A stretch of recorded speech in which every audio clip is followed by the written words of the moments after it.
Hello Virgo. So let's go ahead and get started. I'm going to be pulling cards from 3 of Doreen Virtue's decks. The Archangel Power Tarot, Archangel Michael, and the Romance Angels. I'm also going to pull from the Whispers of Love by Angela Hartfield. And I have already prayed over the cards and shuffled them so that we can expedite your reading. Okay, let's see what we've got going on. Okay. So the first card we have is 10 of Gabriel. And if you can read the bottom of it, it says, ask your angels for helpful people to lighten your load, working too many hours and trying too hard to please other people. So I'm getting that there's a number of you that are just, life is just really out of balance right now. I get a number of you, you know, you're like type A personalities. You want to get everything done regardless of the toll it takes on you and your health and your relationship and your life. And I get that it's really taking a toll on you. So what they're encouraging you to do is start delegating some of the responsibilities, start asking for help, and also to be easy on yourself if you don't get everything done, because you don't have to get everything done, because you're jeopardizing other things in your life for this unobtainable perfection that you're seeking, and that you beat yourself up over it. So they're encouraging you to not beat yourself up. You don't have to get everything done. You really don't. And you'll start to enjoy yourself and enjoy life more as soon as you realize that, and you start sharing the responsibility, and the things that you don't get done, just let go of the guilt of not getting it done. Don't feel guilty. Don't feel that, you know, you have to achieve everything. I get for some of you, you know, you do. You've got that overdeveloped sense of responsibility, type A side of yourself. And I get for others of you, you're always trying to please others because out of like guilt. Because like you don't want to disappoint people, you don't want to let them down, you feel that you've disappointed and let people down in the past. They're saying you need to forgive yourself and know that no one is as hard on you or thinks that critically of you at all. It's only you. So stop being so critical of yourself and judgmental of yourself, and let that guilt and those feelings just go, and start to please you.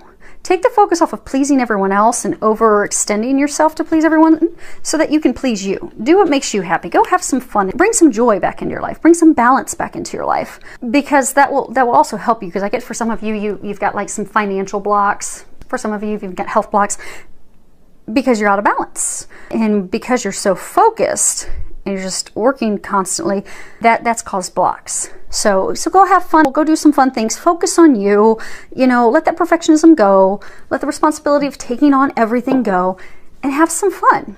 And you'll notice that that balance that you're going to bring back into your life is going to bring some positive things into your life as well. Next card we have is 2 of Ariel. It's important to have balance, working multiple jobs or projects at once, and then making work fun. And this is again coming back to balance. There are so many of you that really have got to step away from working and start having fun, because you really don't have to do everything. I get that you're working nonstop. I get it's affecting your health. For some of you that you're married, it's affecting your marriage. It's blocking other things in your life. So I get like for some of you, you know, you're salaried, so it's not like it's bringing more, you know, financial abundance in, and your income hasn't changed, but you've noticed that money's tighter for you. Well, because you've created a block. By not having balance, you've created a block to financial abundance. So by getting that balance back, you're going to notice your finances are going to improve. Your marriage will improve. You'll have happiness. These areas that are blocked will be transformed. They'll open back up.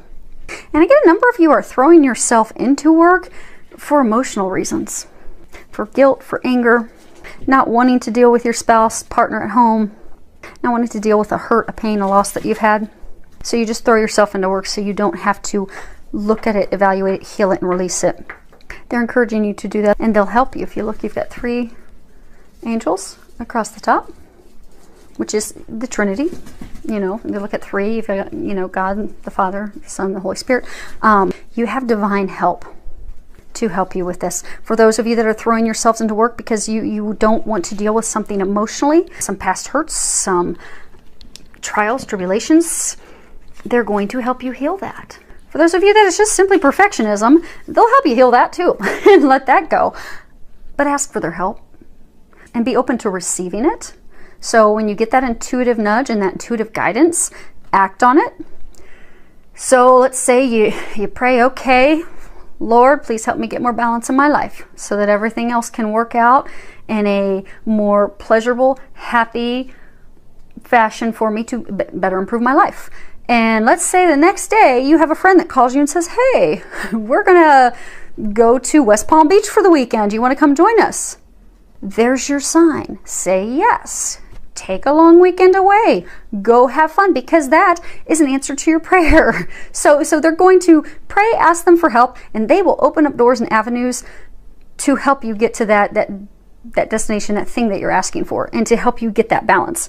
But they're really saying to not block yourself. So I get, for some of you, they're going to give you then those things and you're just going to keep blocking it out.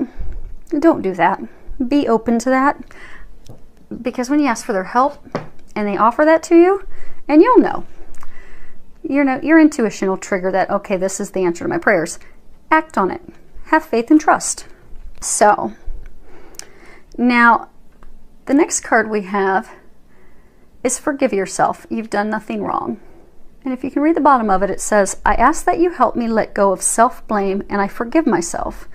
Please guide me in releasing any toxic anger or fear toward others. Thank you, Archangel Michael, for allowing me to feel centered and at peace.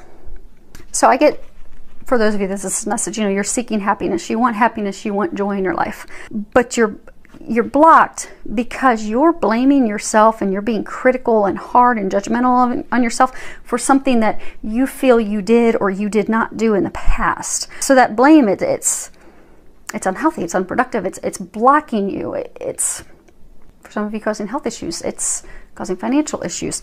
What you need to do is remember, you've done nothing wrong. You did the best you could in the situation that you could have possibly done. And you need to not blame yourself. So they're encouraging you to start thinking about yourself lovingly, give yourself loving words. Stop reminiscing on the past and beating yourself up. Because I get, for some of you, you had a relationship fall apart, a marriage fall apart, someone cheated on you, left you, hurt you, and you blame yourself. It's as though you're like, okay, what did I do wrong? What could I have done better? Why wasn't I good enough? Why didn't they love me? Maybe if I would have tried harder, done more, there's nothing you could have done. It just was not meant to be. It wasn't meant to be. Someone better will come into your life when the time is right. But the first step is to forgive yourself, because that anger, that blame, that guilt that you have, that's blocking you from blessings and love, and blocking you from happiness. For some of you, I get that this is about your children. For some of you, so when you look here, you'll see the angels holding a young child. And I get, for some of you, you feel as though you let your kids down. You could have been a better parent. You could have done things differently. I get, for some of you, you think if you would have done things differently, the situation would have turned out differently. So what they're saying is, for some of you, you may have lost a child. It may have been something like a drug addiction that the child had, a car accident, something your child's on the other side now. And you blame yourself. You think that if I would have kept closer tabs on them, I would have realized that there was a heroin addiction, that there was a problem there, and could have stopped it. You couldn't have. Or for some of you, if I would have driven him or her to school, they wouldn't have had the car accident on the slippery roads and ice. You couldn't have stopped that. So our souls, when we come here to earth, we have certain lessons and things that we're going to do. So when your child came in and incarnated, that's part of their life path and their journey. And it's hard when we're in pain to understand why those things happened as they did. And may never, sometimes we may never understand why, but there is a reason. And for those of you that are in this situation, I'm getting that they want you to know you did nothing wrong. And your child is on the other side. They are with you. They're saying that they can help you more from the other side than they can here. And that they love you, that they're with you, but they can help you more from the other side. And to stop blaming yourself and feeling guilty because they love you. It was nothing of you. It was their path. It was their choice. They choose to go to the other side because they can help you and still be with you every day. And I keep getting that they can help you more from the other side. So to forgive yourself and release that guilt, because they're still with you. Okay. Row down here is about love. First card we have is wedding. Now, I do get for some of you, this is, straight up, meaning, you're going to be getting married. Maybe you've met someone, you're questioning, is this the right person or not? Is this person I'm going to be with? Yes, that's the person you're going to marry. I get some of you will actually be getting married. For some of you that are married, I'm getting that you can revitalize your marriage, that you can bring that spark and that joy back in, that you can heal that relationship. So for some of you, if you can step back from working all the time and focus on your relationship, take a long weekend away or take a week-long vacation and bring that spark, that romance, that flirting, that joy back in, because that will transform your marriage. And for some of you, I get that your marriage, and even for some of you that have been in a long-term relationship, I get that it's very rocky, and it's been rocky for a long time, where you've even been discussing divorce and ending the relationship. And I get that you could turn around and transform your relationship, your marriage, by healing your heart and healing the relationship. Maybe it's taking the vacation together. Maybe it's enlisting the help of a marriage counselor. But I do get for some of you, you can completely transform it. Just take the focus and put it on your marriage. I get for some of you, though, that this is tying, see how this is talking about forgiveness. What they're saying is, for some of you, you're in a marriage, you're in a relationship, that person cheated on you. For some of you, you can salvage it. But for others of you, you need to forgive yourself, you need to forgive them, but it's signifying it's time for you to move on. Because I get for a number of you in that situation, you found out that they were cheating on you, and you've done everything that you can, and you've been trying to salvage the relationship, but it's just not working, but you're just holding on out of guilt. So they're asking you to forgive yourself and love yourself enough to know that you deserve better, and they deserve better. You both deserve happiness. It's not with each other. And to love yourself enough to forgive and allow yourself to move on.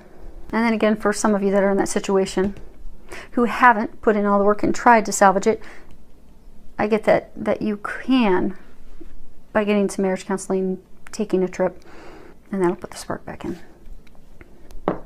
But they're saying you are going to have to trust. So for those of you that are in that boat where you can salvage it, you are going to have to completely forgive and forget, because you can't continue to bring it up and throw it up in that person's face. Because I get almost like there's been a lot of arguments about it, because even though you've told them, okay, I forgive you, you haven't forgiven them, and because you were hurt so badly, you bring it up frequently, which just leads to arguments. So you really truly will have to completely let it go, so that you can move on. And for those of you that have done the work and you can't, and it's just time to move on, forgive yourself, forgive them, so that you can do that. And love yourself. So I get for some of you, how your type A is, you're very, everything has to be perfect, perfectionists, that you take that out on yourself. I get that you're very critical of yourself. So if you read the bottom, it says your self-respect makes you more romantically attractive. But I get for this that a number of you, you're very critical of yourself. You're just not loving of yourself. And people will treat us the way that we treat ourselves. So what they're encouraging you to do is to start loving yourself. Because I get for some of you that, you're just very judgmental of yourself. I'm overweight, and it's swimsuit season, and oh my gosh, and I'm feeling like a chunky monkey, and I don't have a 6-digit salary, and no one's ever going to want me. Well, that's what you're attracting. So if you're not feeling love of yourself and confidence of yourself and knowing that you're amazing, your salary's perfect, you got a roof over your head, you're beautiful as you are, you're going to draw that into you. So what you're feeling and thinking about yourself is what you're going to see manifest in relationships and romantic interests. And that's not what you want. So you're being encouraged to start loving yourself, to stop beating yourself up, to really look at yourself non-critical and in a loving way. And if you are a person, if there are things you're not happy, fix that, change that. Don't beat yourself up. And don't look at it as though it's a negative. I mean, if there's something that you truly just want to improve, like you want a better job because, you've got a dream of living in a certain town, well, then pursue that from hey, I want to better myself. not from a, I want to do this because I'm not good enough. So don't beat yourself up, love yourself. And for some of you, okay, so for some of you that throw yourselves into work for emotional reasons, blaming yourself, doubting yourself, I get that you have a partner that's treating you the same way. So for some of you, you know, you're very critical of yourself. Your partner, your spouse, they're treating you that way. They're talking down to you. They're not being respectful of you. They're not loving you. I'm getting that you need to love yourself and you need to set boundaries for them, because we allow people to treat us the way, well, people will treat us the way we allow them. So I'm getting to love yourself so you will not allow that behavior, because you deserve better. And that when you do set those boundaries, you do love yourself, they're going to start treating you better. Now, for a couple of you, they may not. The relationship may very well end, but that's meant to be, because they're not right for you. They're not treating you with love and compassion. You deserve better. But I get for some of you, your partner is going to rise to the occasion. They're actually going to have more respect for you. And you're going to see that in their actions. So really love yourself, set some boundaries. For those of you that are in relationships, for those of you that aren't in relationships, just, you know, start to love and appreciate yourself, and you'll see that someone will manifest that will love and appreciate you, which is ultimately what you desire. Last card we have is forgiveness, which does go with a big theme, is forgiveness, so that you can move forward into happiness. Now, if you can read the bottom of it, it says nothing can be gained by holding on to past disappointments. So really be willing to forgive yourself, be willing to forgive others, because that's the doorway, that's the thing that's going to lead to your future, your happiness, your personal growth, your well-being. So for those of you in the relationships, you can restore that love and that trust, but you'll have to forgive to do that. And for some of you, you just need to forgive yourself so that you can move forward and let that pain go and move into the happiness that you really do seek. So, and it all hinges off of forgiveness. Remember that you're amazing. Remember you've not done anything wrong. You've done the best you could. Remember you are lovable. You are worthy of those great things. And then what you'll find is, if you can do this forgiveness work and balancing things out. So many thanks to everyone for subscribing to my channel. I appreciate it. Thank you for all the comments. I do love hearing back from you, so any feedback that you have is much appreciated. Filled with a lot of love, joy, and blessings.